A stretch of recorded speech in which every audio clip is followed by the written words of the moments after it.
예, 감사합니다. 자, 우리 권사님 버전대로 다시 한번 합시다. 복 많이 받으세요. 시작. 복 많이 받으세요. 예, 아직 복은 항상 빌어줘도 좋은 것 같아요. 아멘. 아멘.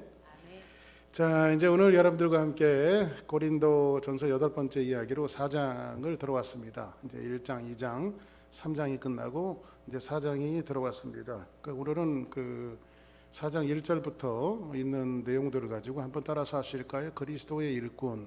그리스도의 일꾼. 그리스도의 일꾼. 그리스도의 일꾼. 제가 그 1990년도 이제까지 그 영등포 침례교회에서 제가 이제 그 유스 미니스터리 사역을 전도사로 사역을 했었고, 이제 1991년도에 이제 90년도 이제 하반기쯤에 그때는 저희 어머니가 이제 기도원을 그 운영하셨고, 이제 기도원을 운영하다 보니까는 이제 사람들이 많이 오잖아요. 근데 이제 항상 기도원도 꼭 올라오시는 분들이 많이 올라오시거든요. 근데 낯선 분들이 몇 분 이렇게 와서 뒤에 와서 이렇게 앉으셨어요. 그래서 그리고 나서 그때는 이제 뭐 제가 이제 그 새파란 전사 때부터 어머니가 기도원 하시면 기도원에 가서 봉사하고, 또 영등포 침례교회에 있을 그 교회 가서 제가 다니고 있는 교회는 영등포 교회였기 때문에 영등포 교회 가서 봉사를 하고 그렇게 있었는데, 기도원에서 이제 사역을 하고 있는데 저 뒤에 낯선 분들이 와서 앉아 있어요. 그리고 이제 집회 끝나고 났는데 그분들이 저를 찾아오셨어요. 낯선 분들이. 그래가지고 서로 인사를 했는데 그분들이 저에게 이야기하기를, 전도사님, 그땐 전도사 때니까, 전도사님, 저에게는 그 목회자가 없는 지 1년이 넘었습니다. 근데 오늘 전사님, 그때 제가 이제 말씀을 전했는데, 전사님 말씀을 듣고 굉장히 은혜를 받았습니다. 그때나 지금이나 저는 말씀에 은혜가 있었나 봅니다. 그래서 말씀에 은혜를 받았습니다. 그러니 저희 교회가 너무 힘들고 어려운 교회인데 이렇게 좋은 목사님을 모실 수 있는 형편은 안 되고, 전사님이 저희 교회 오셔서 사역을 해주시면 안 되겠느냐 하는 부탁을 받았습니다. 그래서 그때는 이제 결혼도 안 하고 혼자 총각이었을 때 무슨 뭐 제가 그때 새파란 전도사가 뭐 무슨 목회를 해요. 목회. 그 요즘에는요, 제가 목회를 너무 일찍 시작해 갖고요, 일찍 목회하려고 하는 그 후배들을 보면요, 야, 빨리빨리 하지 마라. 평생 하는 게 목회인데 그냥 적당히 놀다가 나중에 해라.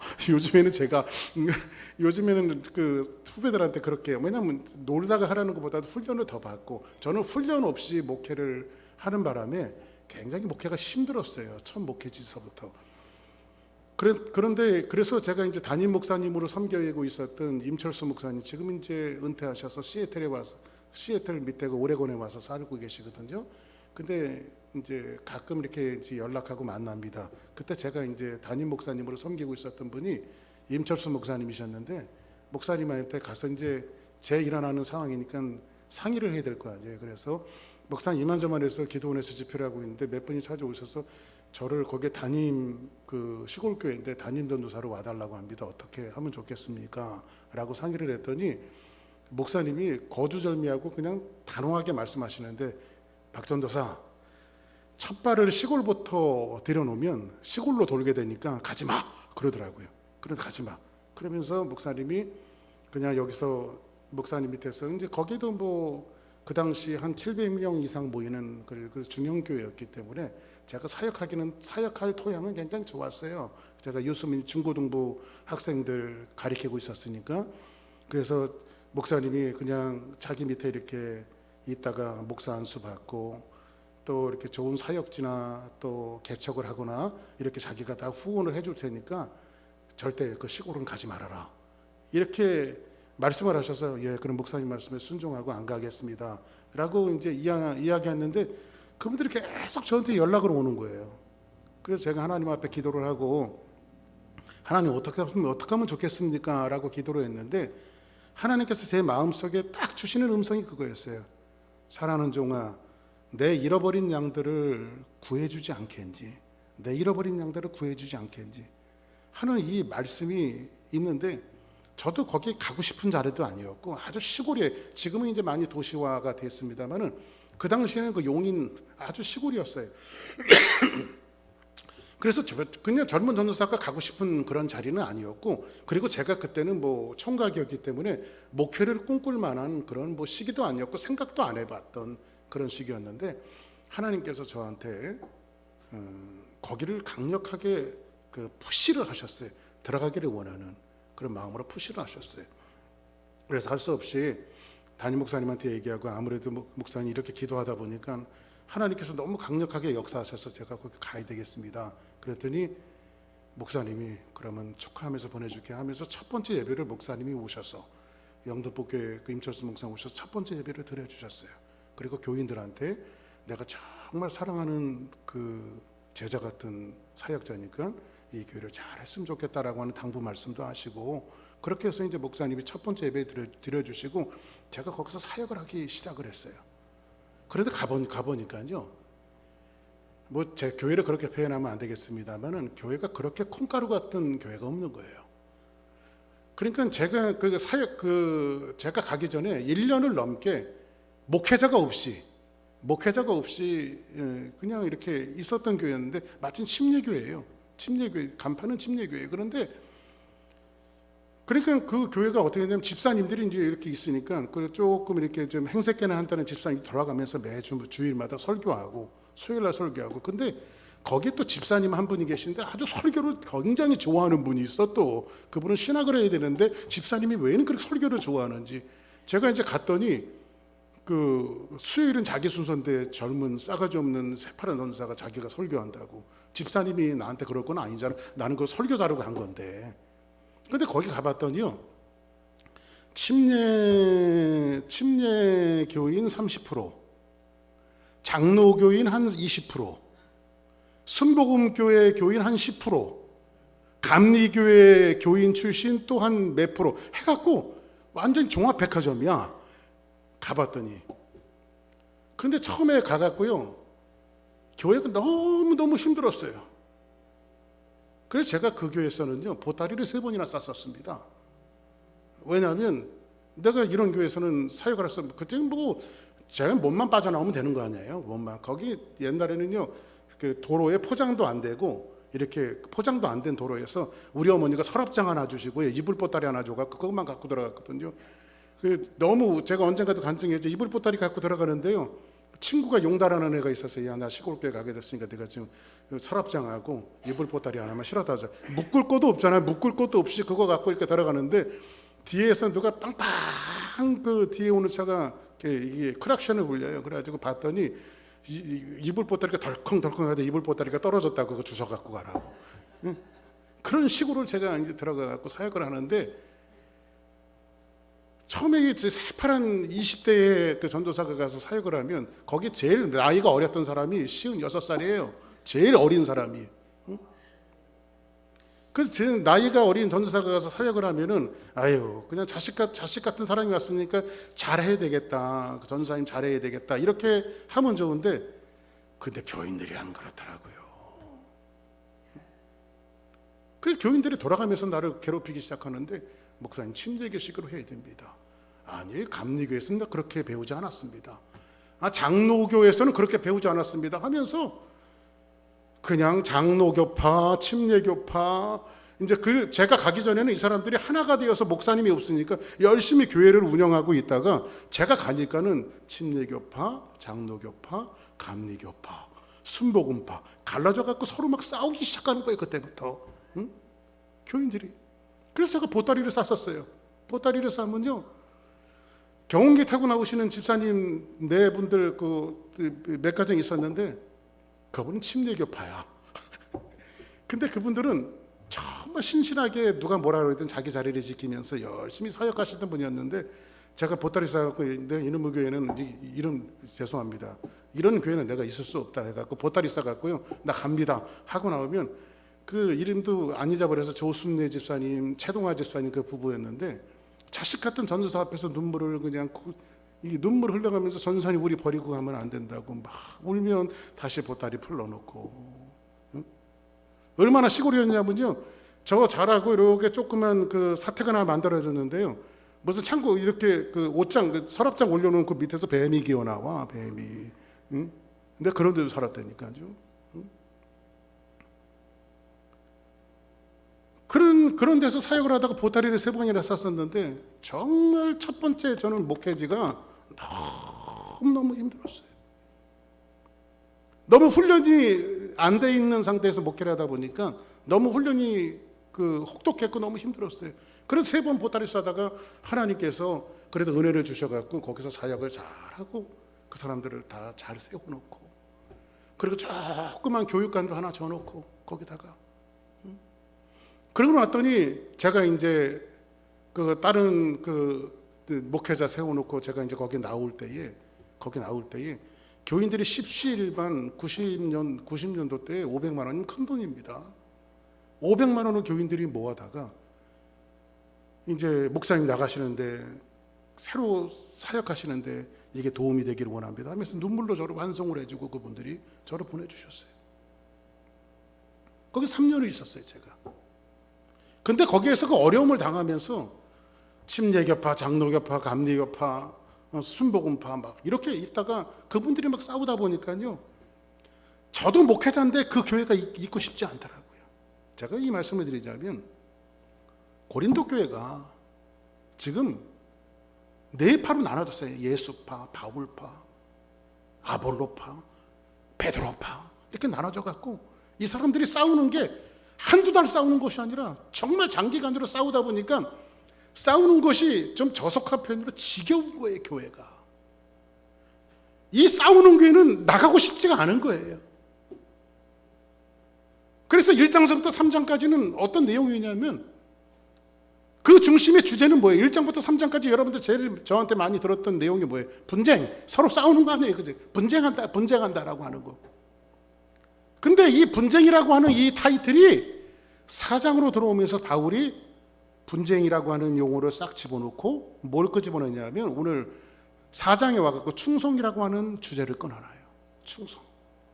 충성이라고 하는 주제를 꺼내놔요. 오늘 이 고린도 교회가 이 분쟁들이 막 지속되어지다 보니까 어떤 사태가 왔냐면 영적인 피로감이 오는 거예요. 아무리 열심히 사역해도 누가 알아주는 사람 없고 보람도 없고 또 제가 보니까 그 어려울 때 보니까는 열심히 일하는 분들이 지탄을 받더라고요. 막 열심히 일하는 사람들 좀 격려해주고 잘한다고 해주고 그래야 되는데 야 뭐 지네들만 믿음이 좋은가 하면서 막 지탄하는 사람들이 이 고린도 교회도 있었다고요. 막. 그러니까 누가 알아주는 사람 없고 비난받고 그러다 보니까는 열심히 일하는 교인들도 슬슬 지치기 시작하는 거예요. 지치기 시작하면서 하나씩 둘씩 자기 일들을 내려놓기 시작하는 거예요. 그 교회가 여러분들 사단이 우리 그 교회를 공격하는 전략은 바로 이렇게 영적인 피로감을 주는 거예요. 그래서 신앙생활하는 것은요 굉장히 영적인 피로감이 있을 수 있어요. 어떤 일하다가 지칠 수도 있고요, 교회 나오다가 지칠 수도 있고요, 멀어서 지칠 수도 있고요, 힘들어서 지칠 수도 있고요, 여러 가지 영적인 이 피로감을 주는데 이게 다 누가 갖다 주는 거냐면 사단이 교회를 와해시키기 위한 영적인 피로감을 주는 거예요. 이때에 고린도 교회가 하나씩 일을 내려놓는 그 사람들을 향해서 사도 바울은 여기에서 충성이라고 하는 단어를 꺼내놔요. 충성이라고 하는 주제를. 자, 여러분들 오늘 이제 충성에 대해서 이야기할 텐데 맡은 자에게 구할 것은 충성이라 그 유명한 말씀이 오늘 본문에 나온단 말이에요. 그런데 지금 충성스러운 삶을 살겠다고 여러분들이 결심한다고, 물론 결심 안 하는 사람보다 낫지만은 결심한다고 충성스럽게 살 수 있는 게 아니에요. 충성이 다짐만 갖고 되어지는 게 아니에요. 아, 오늘 목사님 말씀 충성이니까 내가 다짐해야 되겠다, 앞으로 열심히 해야지, 이렇게 여러분들이 다짐한다고 충성할 수 있는 게 아니에요. 충성은요 환경이 따라줘야 돼요. 그 여건이 따라주지 않으면, 하나님의 은혜가 아니면 충성할 수 없어요. 어떤 사람은 충성하고 싶은데 갑자기 건강을 잃어버려요. 나 교회 나가서 열심히 청소도 하고 싶고 뭐도 하고 싶고 열심히 일하는데 여러분들, 그러니까 하나님께서 여러분들에게 뭔가 환경을 주셨을 때 충성을 하는 것이지 잃어버렸을 때는 아무것도 아니에요. 여러분들, 그 사람들이 여러분들 제일 중요한 것이 뭐냐면, 뭐니 해도 우리 물론 신앙이지만은 제일 중요한 게 건강인 것 같아요. 여러분들 건강해야 교회도 나오고, 건강해야 봉사도 하고. 그러니까 여러분들 은혜를 주시고 지금 하나님께서 여러분들이 기회를 주셨을 때 열심히 하십시오. 열심히. 아멘. 또 여기에서 이야기해 주고 있는 것이 이 충성은 그래서 하나님의 은혜, 하나님께서 손을 붙들고 한 걸음 한 걸음 걸어가 줘야 돼요. 환경이 따라주지 않아서 우리 충성하지 못할 때도 있어요. 뭔가 좀 내가 저 사람 돕고 싶고 교회에 뭘 하고 싶은데 뭐 예를 들어서 물질이 없다든지 돈이 없다든지 그러면 우리가 할 수가 없잖아요. 그렇죠? 그래서 충성은 다짐할 수 있는 다짐만 갖고 되어지는 것이 아니라 하나님께서 은혜를 주셔야 된다. 할렐루야. 그래서 지난 금요일 날 여러분들에게 그 11조 신명기에 나와 있는 12조에 대한 복음을 말씀드렸는데 거기에서 이야기해 주고 있는 것이 제가 마지막에 그런 말씀을 드렸던 거 생각날 거예요. 자녀들에게 통장 물려주고 재산 물려주는 것보다 사역을 물려주고 하나님의 일들을 물려주면 그 일들을 하기 위해서 하나님께서 자녀들에게 건강 주시고 물질 주시고 삶을 풍요롭게 하셔서 그 일을 감당하게 하시는 거예요. 그러니까 선한 사역을 물려주십시오. 선한 사역을. 할렐루야. 응? 자, 그러면 오늘 여기에서 한 걸음 한 걸음 하나님의 은혜가 있어야 되는데 충성하기 위해서는 그래서 여러분들 뭔가 사역을 완주하고 사역을 잘 마무리하시는 분들을 보면 굉장히 부럽습니다. 이제 제 주변에도 이제 은퇴하시는 목사님들이 많이 계시는데 정말 사역을 완주하고 아름답게 은퇴하시는 분들 보면 좀 부러워요. 하나님 저도 저 목사님처럼 아름답게 이렇게 좀 잘 마무리할 수 있도록. 그 사람이 여러분들 어떻게 했느냐보다 제일 중요한 게 마무리 같아요. 마무리. 어떻게 마무리하느냐. 저희 어머니가 항상 우리 어릴 때부터 저하고 저희 형님한테 기도 부탁했던 게 있어요. 뭐냐면 얘들아, 네, 아버지하고 엄마는 너희들에게 폐를 끼치지 않고 하나님 앞에 가기를 원하니까 마지막 죽음까지도 아름답게 죽을 수 있도록 너희들은 항상 엄마 아빠를 위해서 기도해야 된다. 그런 얘기를 하면 어릴 때는요, 아니 무슨 뭐 그런 얘기를 하냐고 죽는 얘기를. 그러니까 그거 중요하다. 근데 제가 나이가 들다 보니까 그게 굉장히 중요한 것 같아요. 저희 아버지가 돌아가셨을 때 좀 섭섭했지만 저희 아버지는 딱 이틀 알고 돌아가셨어요. 병원에 가셨어. 섭섭하긴 하지만 그 사람이 마무리도 중요하고 마지막도 굉장히 중요한 것 같아요. 이런 것들을 보면 우리들이 기도할 것은 굉장히 그런 디테일한 그런 부분까지도. 그래서 우리 주사랑교회 성도들은 모든 그 여러분의 삶도 마찬가지지만 모든 일들에 있어서 마지막이 아름다운 그런 축복자들이 되기를 주의 이름으로 축복합니다. 할렐루야. 그러면 오늘 여기에서 사도 바울이 이제 충성이라고 하는 단어를 끊어내면서 뭐라고 말하냐면 1절 한번 볼까요? 시작.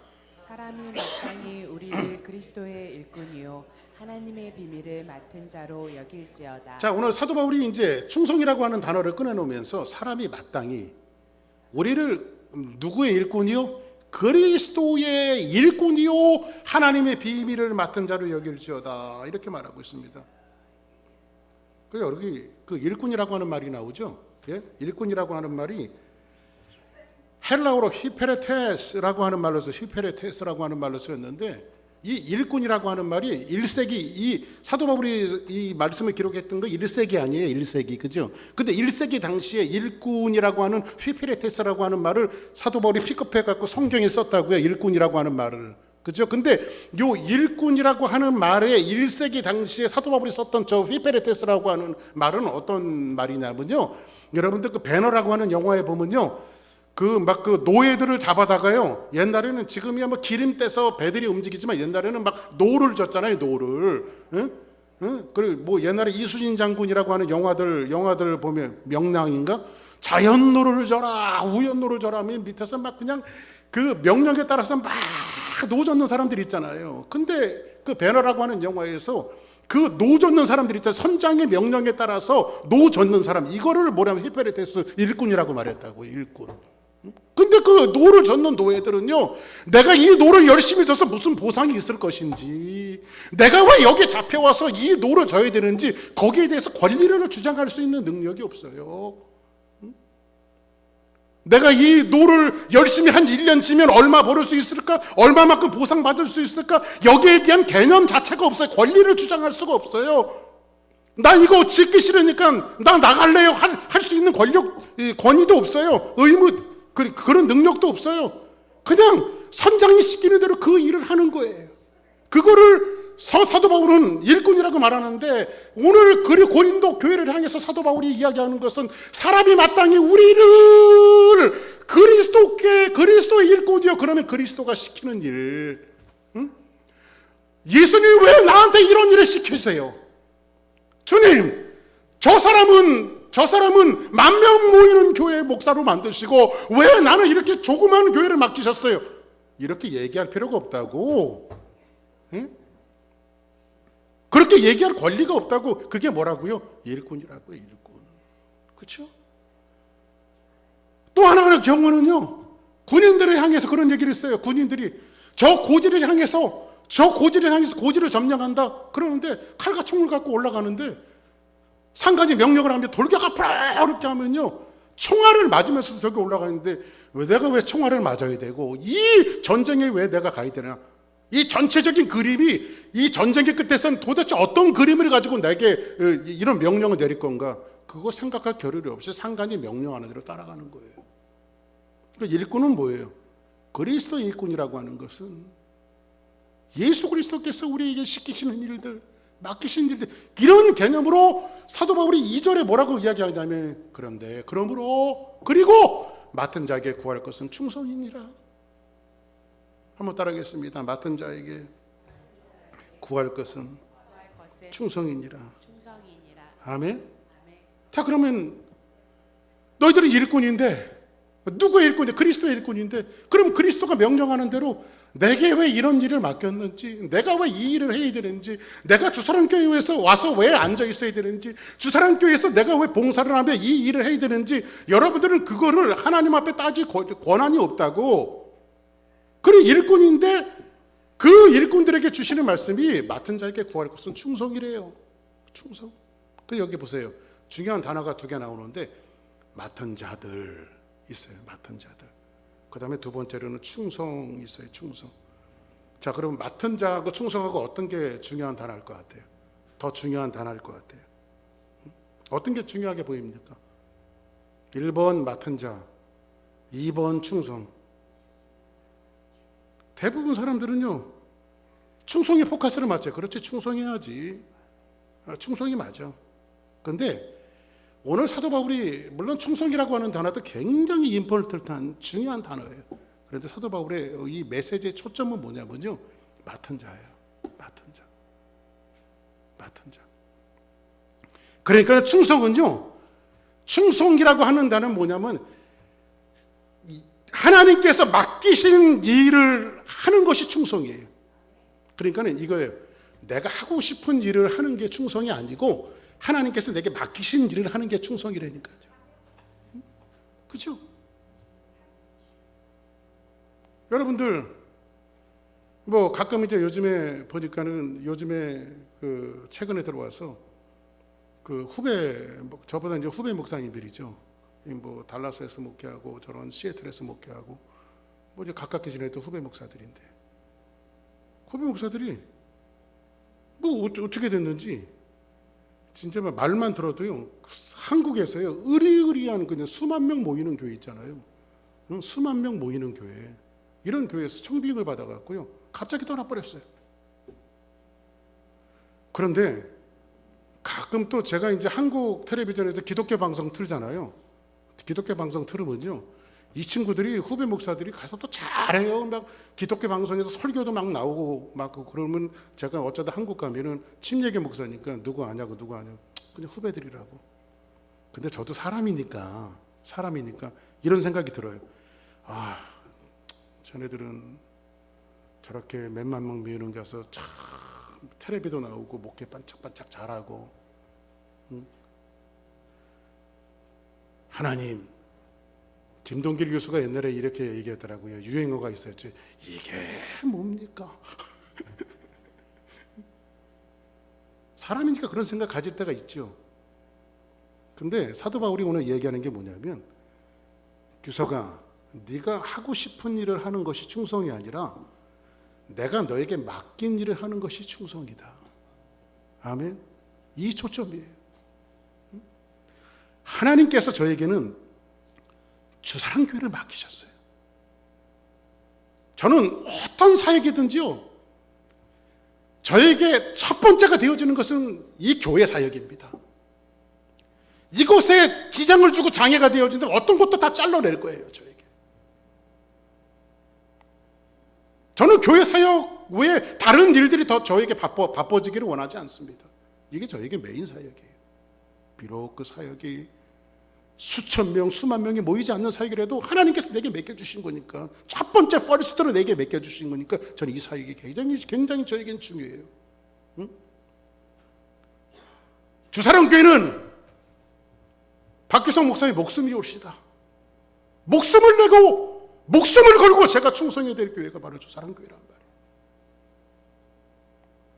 그래서 저는 이 교회 사역을 위해서는 내 것을 조금 더 내 것이라고 아끼고 싶지 않아요. 저는요, 인생을 투자하고 삶을 투자하고 모든 것을 투자해서 그래도 저는 무익한 종이라고 하나님 앞에 고백하며 그렇게 살고 싶어요. 오늘 사도 바울이 여기에서 이야기해주고 있는 것이 뭐냐면, 맡은 자에게 구할 것은 충성인데, 저를 향해서, 여러분들을 향해서 하는 말이 뭐냐면, 규서가 네가 하고 싶은 일들을 하는 것이 충성이 아니라 내가 너에게 맡긴 일을 하는 것이 충성이야. 네가 비록 이 자리에 힘들다고 컴플레인하고 내가 왜 이 일을 해야 되는지, 내가 여기 와서 왜 봉사를 하고, 내가 여기 와서 왜 이 일들을 마치 배 밑에서 노를 젓는 노예들처럼 그 모든 상황들이 이해되지 않는다 할지라도 그것을 하는 것이 충성이다. 할렐루야. 사도 바울이 맡은 자에게 구할 것은 충성이라 이렇게 말하는 거예요. 성경에 보니까 사도 바울이 북아시아로 막 전도여행을 떠났습니다. 근데 사도 바울이 목회를 가면서 전도여행을 하다 보니까 목회가 잘 되는 거예요. 그 당시 사도 바울이 했던 사역들이 뭐냐면, 흩어졌던 디아스포라들 있잖아요, 유대인들, 그렇죠? 이 사람들을 모아갖고 목회를 하니까 가는 곳마다 목회가 잘 되는 거예요. 가는 곳마다 야, 옳다, 이게 맞았다. 그래서 사도 바울이 이 사역 하나님께서 내게 주신 거야 하면서 북아시아로 계속 가려고 하니까 하나님께서 성령을 통해서 딱 막으세요. 가지 말아라. 하나님 잘 되는데요, 이 사역이 맞는데요, 쭉쭉 잘 되잖아요, 교회 부흥하잖아요. 그래서 여러분들 꼭 잘 되는 것이 하나님의 뜻이 아니에요. 그런데 하나님께서 두 번 성령을 통해서 막으셔도 안 되니까 성경에서 뭐예요? 하나님께서 사도 바울에게 환상을 보여주시죠. 마게도냐 사람 하나가 나와서 손을 흔들면서 일로 와서 우리를 도우라 하는 하나님의 환상을 보여주는데, NIV 성경에 보니까는 이 환상을 비전이라고 말하고 있어요. 하나님이 다른 비전을 보여주신 거예요. 다른 비전을 보여주신 거예요. 사도 바울의 고집은 이 일들이 잘 되니까 하나님의 일이라고 생각을 했어요. 그러면 북아시아는 하나님이 막으신 걸까요? 거기는 하나님 버리신 걸까요? 그렇지 않죠. 하나님께서 북아시아는 다른 사람을 준비해 놨어요. 누구냐면 바로 베드로예요. 베드로를 북아시아로 보내잖아요. 오늘 그러니까 사도 바울은 뭔가 자기의 일들이 그러니까 잘 되고 부흥하고 모든 것들이 맞으니까, 그리고 자기 적성에도 맞으니까 이게 사도 바울에겐 좋은 일이었어요. 그런데 하나님께서 원하시는 건 뭐냐면, 네가 좋은 일을 하는 것이 내 사역이 아니라 나는 너를 위해서 다른 사역을 내가 이미 너에게 명령하지 않았느니. 그래서 그 다른 사역이 뭐예요? 주께서 이르시되 가라, 이 사람은 내 이름을 누구에게? 이방인과 임금들과 이스라엘 자손에게 전하기 위하여 택한 나의 그릇이다. 그래서 사도 바울은 이 사역을 하다가 맨 마지막에 순교의 자리까지 가서 그리스도를 위해서 자기를 일꾼으로 삼아주신, 때로는 이해되지 않고 자기가 왜 감옥에 있어야 하는지, 자기가 왜 이 옥고를 치러야 되는지, 내가 주의 일을 하다가 왜 이 힘든 일을 해야 되는지, 이런 이 상황들이 자기의 삶 속에서 이해가 되지 않았어도 하나님께서 어떻게 하셨어요? 그를 일꾼 삼으신 그 하나님께서 맡은 자에게 구할 것은 충성이라고 가르쳐 주셔서 사도 바울이 하고 싶지 않아도 그 일을 감당했고. 그래서 여러분들, 충성은 뭐예요? 여러분들이 하고 싶은 일을 하는 것이 아니라 하나님이 맡기신 일을 하는 것이 충성이다. 할렐루야.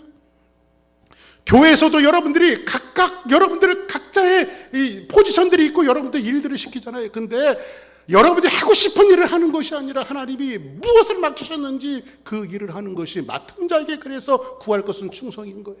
할렐루야.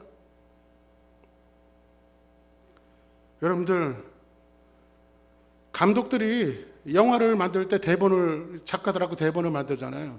아침에도 잠깐 생각나서 얘기했습니다만 그 한국에 엑스트라로 나왔다가 일약 스타가 된 사람이 하나 있어요.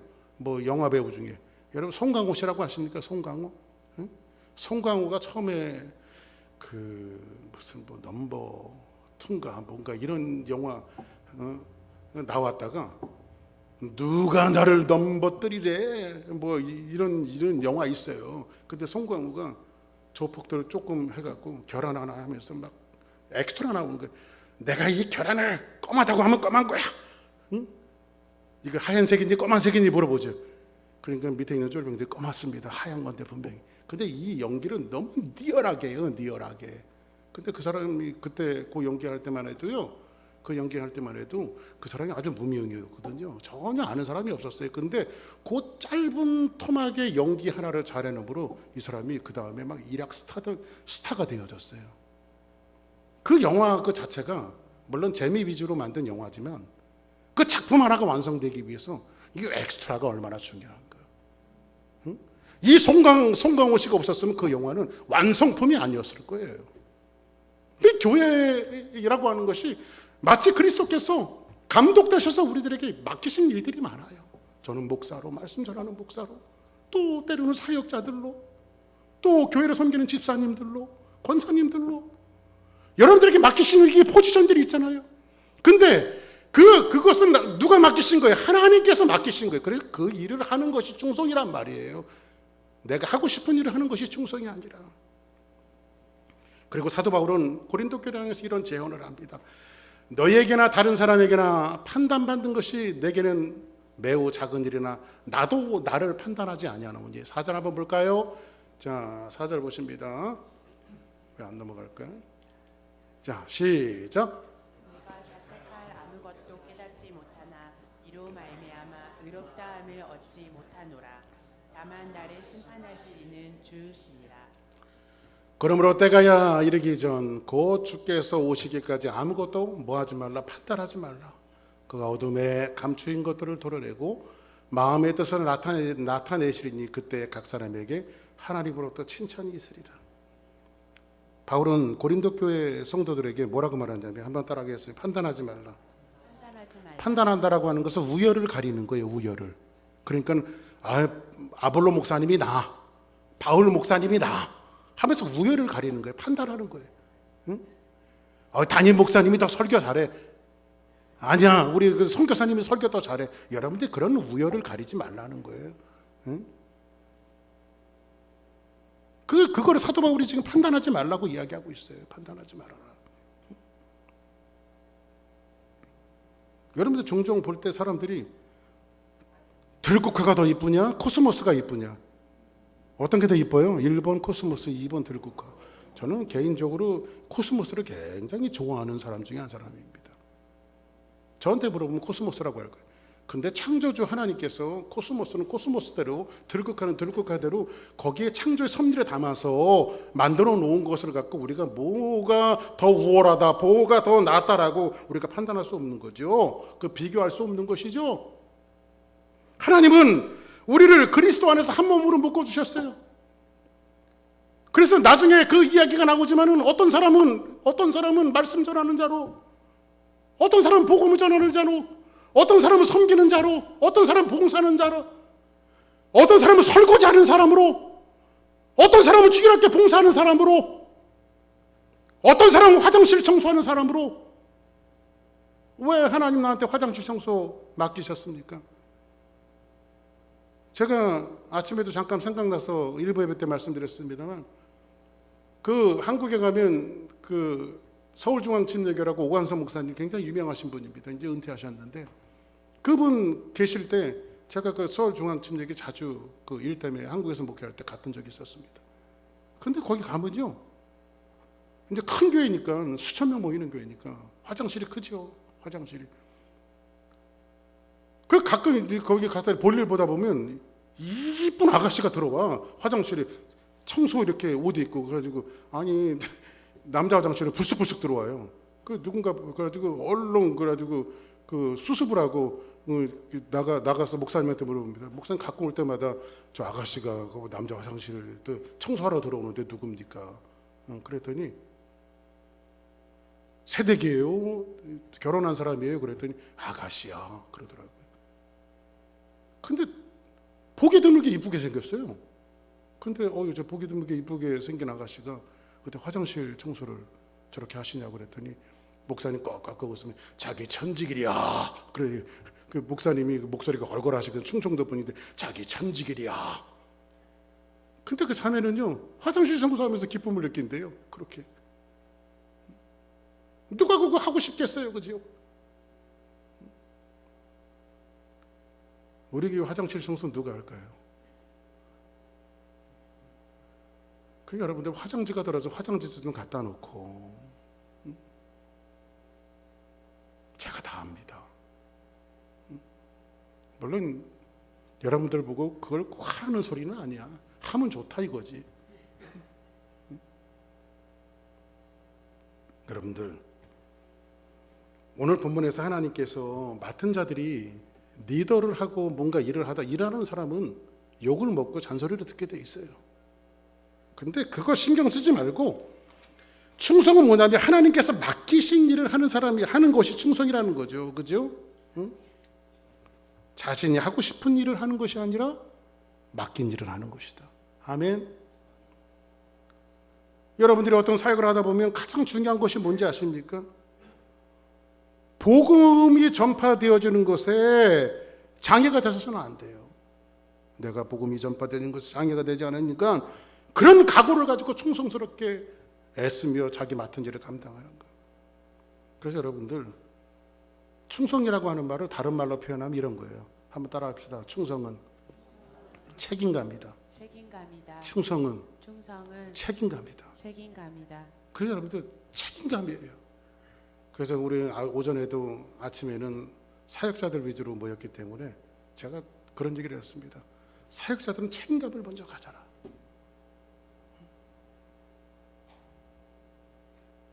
책임감을 먼저 가져라.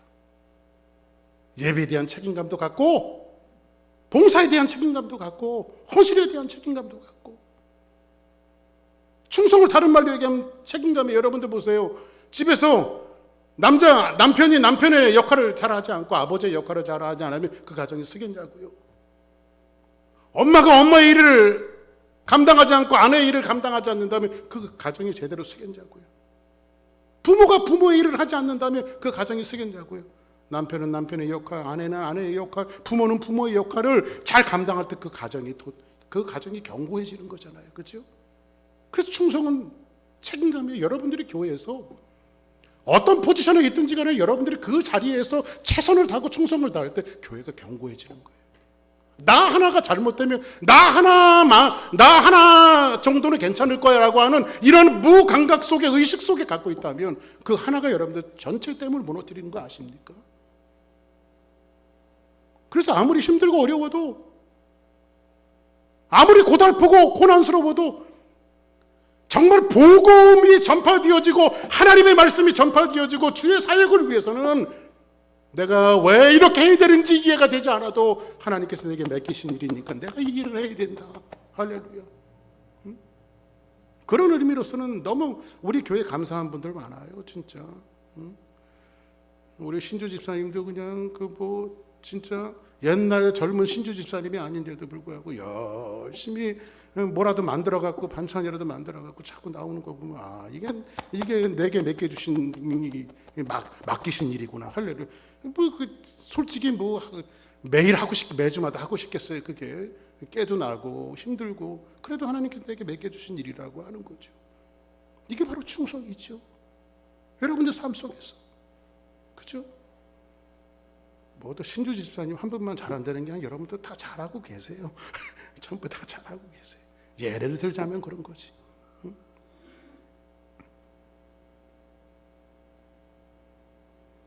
우리는 왜 이 사명을 담당하고 있는지, 또한 먼 훗날에 어떤 보상이, 내가 이 일을 감당하면 어떤 보상이 있을지 이런 걸 알지 못하더라도 그냥 하나님 앞에 충성하는 거예요. 이게 맡은 자에게 구할 것은 충성이라는 거예요. 하나님의 일을 할 때는 무엇보다도 우리의 일을 시키시는 그 하나님이 누구신지를 먼저 아는 게 중요해요. 하나님이 누구십니까? 자기 독생자 예수 그리스도를 아낌없이 우리를 위해서 내어주신, 우리를 사랑하시는 분이 우리 하나님이에요. 아멘. 그의 성품과 성실하심은 성경을 통해서 충분히 우리에게 설명하고 있어요. 예수 주님이 어떤 성품을 갖고 계신지, 그의 성실하심이 어떠한지. 일꾼의 에너지는 어디서부터 나오느냐면요, 자신에게 일을 맡긴 주의 성품에서 나오는 거예요. 하나님만을 주목하고 그분에게 모든 것을 다 드릴 때, 때로는 욕먹고 힘들고 어려워도 어떤 목사님이 개척교회 지긋지긋하게 개척교회 하다가, 한국에서 계신 목사님인데 자기 아들이 고3이 됐어요. 고3이 돼갖고 대학을 가서 수능고사를 봤는데, 수능고사에서 서울에 있는 어느 대학에 합격을 했어요. 근데 이 아이를 학교를 보내야 되는데, 목사님 개척교회다 보니까 등록금이 없는 거예요. 등록금이. 옛날 얘기예요. 요즘 같으면 뭐 학비론도 받을 텐데, 옛날에는 등록금이 있어야 학교를 보내잖아요. 근데 이 목사님이 침을 꿀꺽 삼키고 아들을 불러갖고, 아들아, 1년만 참으면 아버지가 어떻게 살았든 너를 대학을 보내줄 테니까 요번엔 대학 가지 말고 내년에 가면 안 되겠냐. 아버지가 아들에게 어렵게 꺼낸 소리예요. 그랬더니 아들이 아버지를 향해서 에이씨 그러고 나가더래요. 에이씨 그러고 나가더래요. 근데 그 아버지 마음이 얼마나 찢어지겠어요. 그래서 이 목사님이 나가서 강대상에 엎드려서 하나님 앞에 기도했대요. 하나님, 나 목회 그냥 안 하고 돈 벌어서 우리 아들 등록금 대주고 싶어요. 하나님, 내가 꼭 이거 해야 합니까? 내가 꼭 이거 해야 합니까? 그때 하나님께서 마음에 감동을 주시더래요. 아무개 목사야, 내가 너를 다 안다. 네 고쳐받는 것도 알고 힘든 것도 알고, 그러나 너는 내 길을 걸어가라. 네 자녀는 내가 책임질게. 하나님 그런 말씀을 하시더래요. 하나님이 당신을 아신다라고 하는 생각 때문에 다시 힘을 얻고 사역을 했다라고 하는 어떤 목사님의 얘기를 들었어요. 사랑하는 여러분, 우리에게 일을 시키시는 분이 누구신가를 바로 아는 거. 그래서 마지막 성경에 보니까 6절에 보니까 이런 얘기를 하고 있습니다. 같이 한번 읽습니다. 시작. 형제들아, 내가 너희를 위하여 이 일에 나와 아볼로를 들어서 보내 보였으니, 이는 너희로 하여금 기록된 말씀 밖으로 넘어가지 말라 한 것을 우리에게 배워 서로 대적하여 교만한 마음을 가지지 말게 하려 함이라. 오늘 여기 보니까는 베드로도 바울도 아볼로도 너희들 내 편에 해야 돼. 선동한 적이 없어요. 교인들을. 너는 바울 파야 돼. 아볼로는 너희들 아볼로 파야 돼. 베드로도 와갖고 너희 베드로 파야 돼. 교인들은 한 번도 선동한 적이 없어요. 그런데 고린도 교인들이 그렇게 나눠졌어요. 그리고 자기네들끼리 싸우는 거예요. 이렇게 하는 고린도 교회를 향해서 사도 바울은 하나님의 일꾼이라고 자칭하면서, 나는 하나님의 일꾼이라고 자칭하면서 분쟁을 멈추지 않는 고린도 교회 성도들을 향해서 아주 중요한 메시지 하나를 이 말씀을 통해서 이야기해. 너희들 하나님의 일꾼이야? 그리고 우리는 주의 일꾼입니다. 나 교회 장로예요.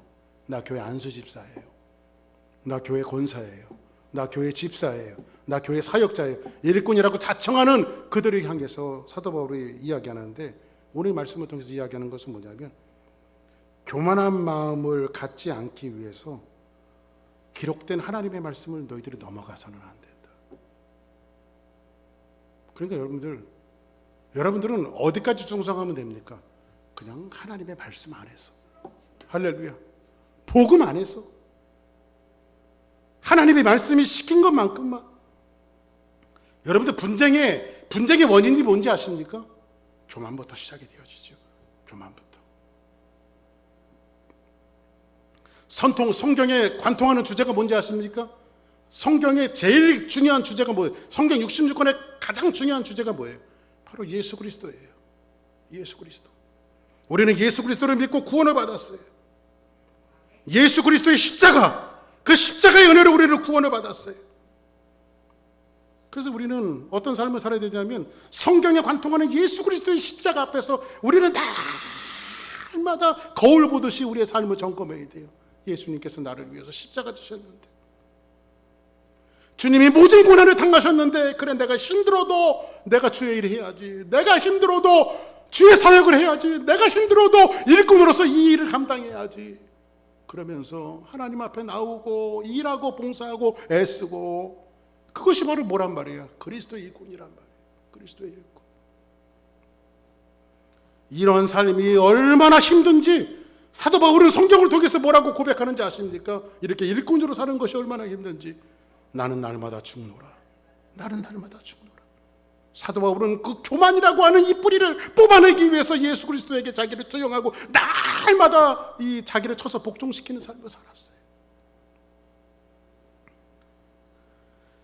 저도 이제 연세 드신 분들 앞에서 죄송하지만 저도 나이가 들어가다 보니까요, 나이가 들면 철이 들 줄 알았더니요, 철은 안 들고 뭐가 느껴지냐면 너 같은 죄인이 없다.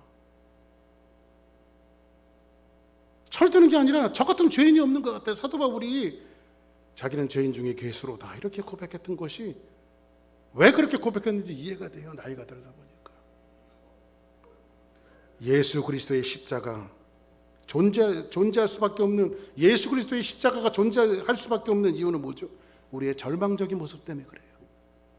내 삶을 돌아보면 절망할 수밖에 없지만 그리스도의 십자가 앞에 가서 또 용서를 청하고 그 예수님에게 힘을 얻고, 그 힘을 얻기 위해서 우리가 하나님 앞에 나오고, 그 힘을 얻기 위해서 우리가 교회에 나오고, 그 힘을 얻기 위해서 주님의 보좌 앞에 나오는 거 아니겠어요? 그렇죠? 그래서 우리는 그리스도의 십자가에 우리를 투영할 때 누구를 깎아내리거나 누구를 비난할 수 있는 자격 자체가 우리에게는 없어요. 그저 우리는 궁유를 훈련해야 하고, 그죠? 그리스도의 일꾼으로서 내가 나를 주장하는 것이 아니라, 나는 일꾼이니까 나를 주장하는 것이 아니라, 오늘 키포인트 메시지는 이거예요. 내가 하고 싶은 일을 하는 것이 충성이 아니라 하나님이 나에게 맡겨주는 일을 하는 것이 충성이다. 사랑하는 여러분, 여러분들이 맡겨주신 일들이 뭔지 아십니까? 바로 그 자리입니다.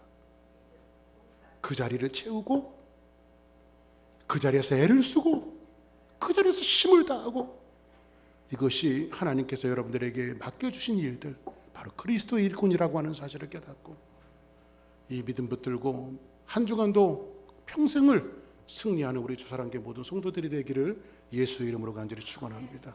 우리 다 같이 자리에서 일어나겠습니다.